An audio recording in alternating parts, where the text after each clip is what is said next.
You're listening to Soundside. I'm Libby Denkman. In a bid to make progress on homelessness during the pandemic, Seattle began housing people in a shelter at the Civic Hotel, just a few blocks from the Space Needle. The space offered wraparound services, and unlike some shelters, it didn't require its clients to be sober. And all in all, it seemed like things were going pretty well. Then Seattle stopped sending people to the Civic Hotel. Rooms went empty, despite the fact that the city had committed millions of dollars to keep using the building. A new investigation digs into why the city stopped using the Civic Hotel and the complicated journey to find a replacement. Here to tell us more is Ashley Hiruko. She's an investigative reporter at KUOW and a fellow at ProPublica. And this story was reported in partnership with ProPublica. Ashley, thank you so much for being back on Soundside. And this is a very intriguing investigation, and I think it tells us a lot about our homelessness response here in the city. Thanks for being here. Yeah, thanks so much for having me. So take us back to the beginning here. What was going on in Seattle at the time that the city began its plans to take over the Civic Hotel? Well, we were at the tail end of the pandemic, and the 53-room Civic Hotel had been converted to a shelter. And the city essentially kept it going. You know, first they signed a $1.1 million 6-month lease, but the number grew from there. In 2024, the city signed a $2.7 million lease for that year. So the city decides to take over the Civic Hotel and invest in housing people there or sheltering people there in 2022. How did people get connected and placed at the Civic Hotel? Well, in order to be placed there, you had to be connected somehow with this program that was a part of a nonprofit that was using this hotel. And that program was COLEAD, and they're the people, the caseworkers that placed people into these hotel rooms and provided, support services like helping them find jobs or getting access to health care. But they also helped people move on from this temporary lodging into permanent housing. And you report that by November 2023, the city-funded rooms at the Civic Hotel and other buildings, they were packed. What was it like for people? You spoke with people who got off the streets and were housed, at least temporarily there. What was it like for people who were staying there? Well, the people that I talked to that stayed there, number one, all four people were kind of first of all, they described how grateful and how happy they were just to be off the streets. And, the tears that they cried because they had this safe space. Unlike with some other shelters, these clients did not have to stop using drugs or alcohol, and they had access, to privacy, and, they had autonomy, which was ideal for people who may have struggled at traditional shelters. Yeah, just the ability to close a door behind you when you wanted some privacy. That is a big deal, and again, isn't available at something like a congregate shelter. So this seems to be going well, Ashley, at the Civic Hotel. When did things start to shift for the city and its investment there? And what was behind the shift? So it was in January 2024 that things start to change. The rooms that the city paid for start to empty out, and no one is being placed in these empty rooms. And it's because the city, city leaders decided to put what they called a pause in place. Okay, so all of a sudden, the city is no longer sending people. Is it a complete, stop to placing people at the Civic Hotel, or did they occasionally send folks there? They stopped placing people in city beds that they had paid for. So the city had paid for 53 city beds, and they stopped sending people into those beds, period. And was anybody still at the Civic Hotel during this pause, again, that started in January 2024? Or was the building empty? Well, there were clients still occupying these rooms at the beginning of the year. They had to be transitioned out. They didn't obviously want to send people back into the streets. But as the year went on, we looked at these numbers that show more and more of the rooms are empty. And by December of 2024, there's 35 open city rooms. So again, the city had a multi-million-dollar lease extension going on. But we had all of these empty rooms that taxpayers were paying for. You report the cost of empty rooms was $4,200 a month per empty room. How did the city justify not using the rooms that it was paying for at the Civic Hotel, Ashley? Well, there was a lot of variables in play at this time. One-time federal funding that helped to support co-lead was going away. And if the city eventually succeeded in securing long-term funding, officials, wanted to find a cheaper location than the Civic. They recognized that it was too costly. So they said the uncertainty forced them to both hold on to the Civic and stop placing people there, to avoid later sending clients back to the street. So it sounds like the city was saying, Ashley, that they were in a transition mode, that this was a moment in January 2024 when they were looking and saying, we're going to try to find a new shelter option that is cheaper. And so we don't want to keep sending people to the more expensive Civic Hotel when we're just going to have to take them out of those rooms pretty rapidly if we find the new alternative. Does that capture what the city's thought process or what they told you their thought process was? Exactly. This point of transition, and they wanted the best options possible. Okay, so there was an alternative option for a shelter that was pitched to the city by Lisa Dugard, who's a nonprofit leader with the Third Avenue Project. And you discovered, this alternative that was presented, and you got a look at some city communications about the thought process behind it. What was the suggestion that Dugard brought to the city? So I do want to point something out, that this suggestion was made to the city before the pause was put in place. And the suggestion was that Lisa Dugard had was that there was this cheaper alternative, an apartment building in North Seattle that would, potentially give the city access to 11 more rooms that they would save, $1 million on. And the city's obligation with the Civic Hotel had just ended. So, her argument was we can get clients moved by February. She just needed some assurance from the city that they would keep supporting the co-lead project because they were considering a 3-year lease on this new location. So what happened with that suggestion from Lisa Dugard? Well, they told her no. They said that they wouldn't consider this as an option, that they weren't considering a new facility. And why? What did the city say when they were asked about why not this Northgate location? Well, the mayor's press secretary, Callie Craighead, said the city was committed to maintaining shelter investments, but ultimately they had no way to provide such confirmation to Dugard because of a looming budget deficit, and they wanted to wait until the city developed its next budget. She said this North Seattle apartment building was also not move-in ready at the time, that extending the lease at the Civic was a stopgap, like I've said, to avoid sending clients back to homelessness.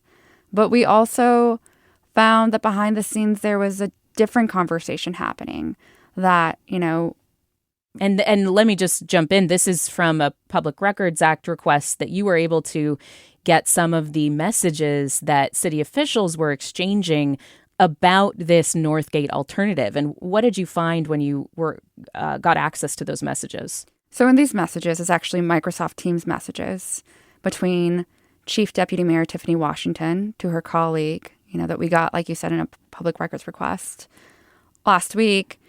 She's talking about Dugard's proposal, and she says, in part, the reason why she rejected it was because she wanted her out of the homelessness business. She wanted Dugard. Tiffany Washington was saying she wants Dugard out of the homelessness business. Exactly, because she is not good at it. Huh. So that implies that there is something personal about this nonprofit leader that the city doesn't want to, or at least the mayor's office doesn't want to work with her on an alternative shelter option. Do we know anything about Lisa Dugard's effectiveness in the homelessness space? Like, was there some reason that the mayor's office would say we don't want to work with her? So Lisa Dugard is a part of this nonprofit Purpose Dignity Action, which is, what the program COLEAD is connected to. So I do want to make it clear it's not just Lisa Dugard, involved with this effort. It's a team effort. So we examined data from COLEAD and data from the King County Regional Homelessness Authority and data from the mayor's office that is connected to COLEAD. And essentially, the year before this pause was put in place, COLEAD had moved a far bigger share of its clients from its city-funded beds into permanent housing than emergency shelter operators as a whole. And that figure is 65% compared with 26%.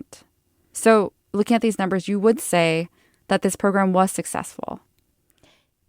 So the city decides to not take this option in Northgate. And this is, again, back in January 2024, that this other one is floated by Lisa Dugard. And the messages that you received through a Public Records Act request seem to suggest that there were some personal reasons behind the city not deciding to take that Northgate option. Instead, the city signs another lease with the Civic Hotel to the tune of $2.7 million in February 2024 to continue using that space, despite the fact that they were hoping, again, to find an alternative and increasingly moving people into permanent supportive housing and other options. So the Civic Hotel is slowly emptying out. There are more and more empty rooms that the city is paying for.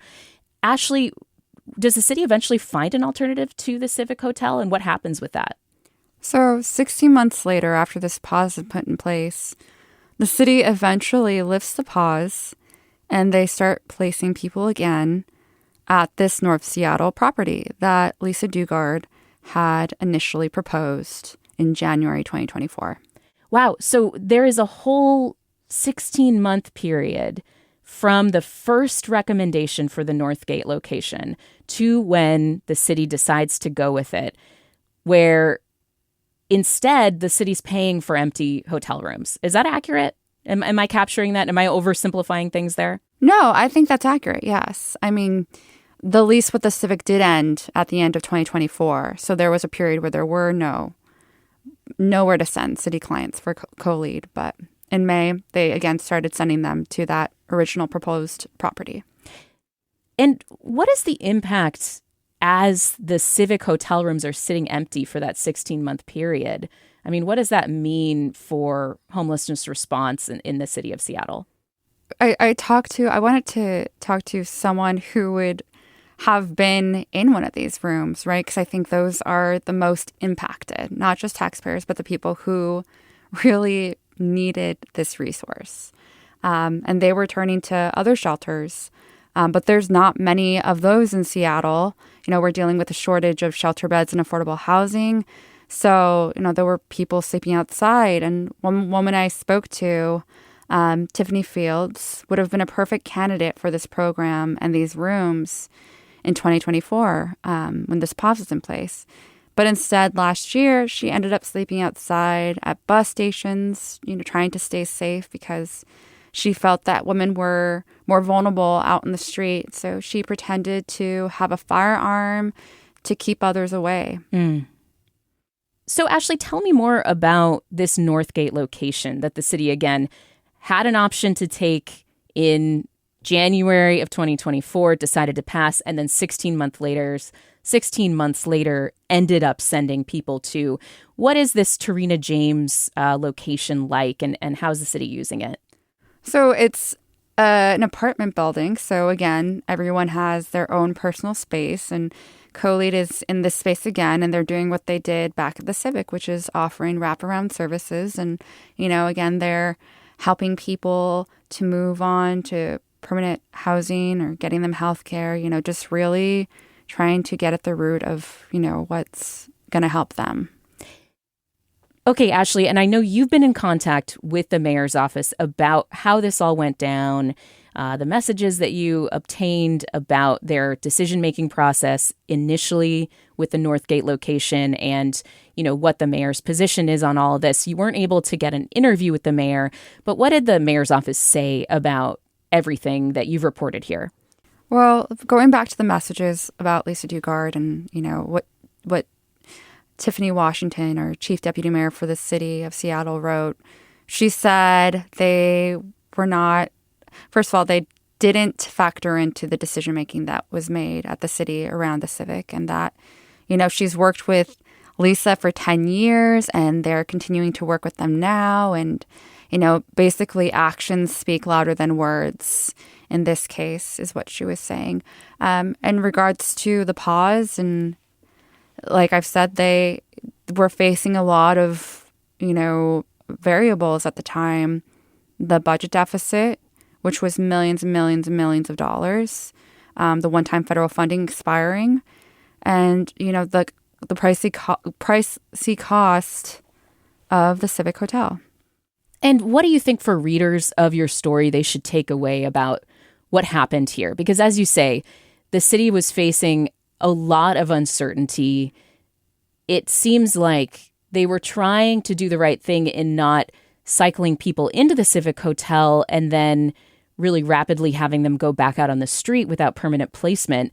But ultimately, we did see a lot of investment in rooms that just sat empty for months and months. What do you think people should ultimately take away from the story?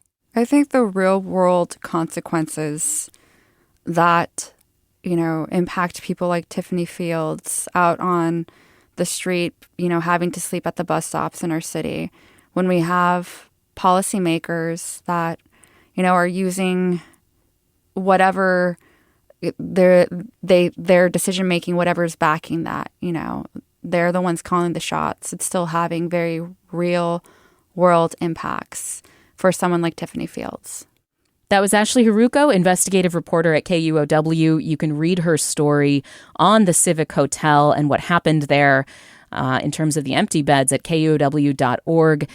And this story was reported in partnership with ProPublica. Ashley is a fellow with ProPublica. I really appreciate it, Ashley. Thank you. Yeah, thanks so much. Thanks for listening to Soundside. And hey, this show is only possible because listeners support us. If you are able to give right now, check out the show notes for a link to donate. And don't forget, you can listen live on KUOW 94.9 FM Seattle at noon and 8 p.m., Monday through Thursday, or anytime online at KUOW.org.